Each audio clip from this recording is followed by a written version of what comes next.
kadib markaan si qoto dheer uga doodnay waxaa madaxweynaha uu soo jeediyey in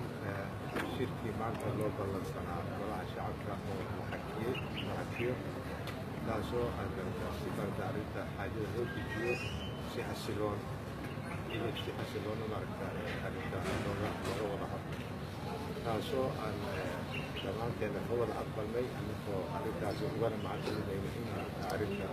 sida xikmadda leh oo u soo jeediyey maadaama mashquul ah maalmahan laakiin hadda arrintaasi noo soo jeediyey waxaan rasmi ahaan u sheegay xildhibaanada golaha shacabka oo dhan iyo shacbiga soomaaliyeed guud ahaan in aan soo jeedintaasi oo madaxweynaha naga qabsaday aan ogolaanay wixii oo dabo oo loo samaynayo iyo meeshii hore loogu sii soconayana in arrintan dib laga soo sheegi doono markoo qadarinay in loo baahan yahay xasilooni siyaasadeed in shacbiga looga turo xukumo iyo arrimo walwal iyo walbahaar gelinayo laga ilaalinayo ayaan arrintaas u ogolaanay in maaragta aan wada hadalno oo aan wada heshiino dhacdo hadba wixii oo suurtagal ah dalka sharkiisa ku jirta yani laisku raaco wixii tanaasul ah iyo adkaysi tanaasulna lasu sameeyo si arrimaha dalkan oo arrimihiisa loo baahay hore loo siiyo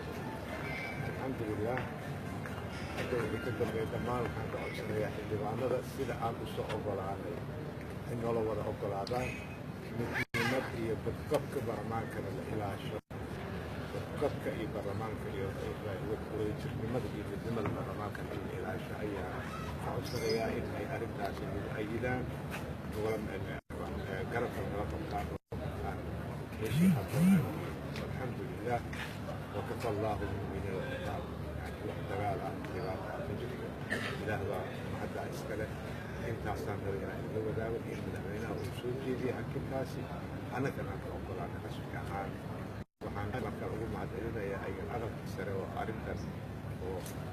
ka soo qaatay qayb weyn oo soo bistay inkastoo markii dambe qayb weyn ka soo qaatay oo arrintan soo gaarsiiyey meel wanaagsan haddana madaxweynaha uu markaa si fiican uga ogolaaday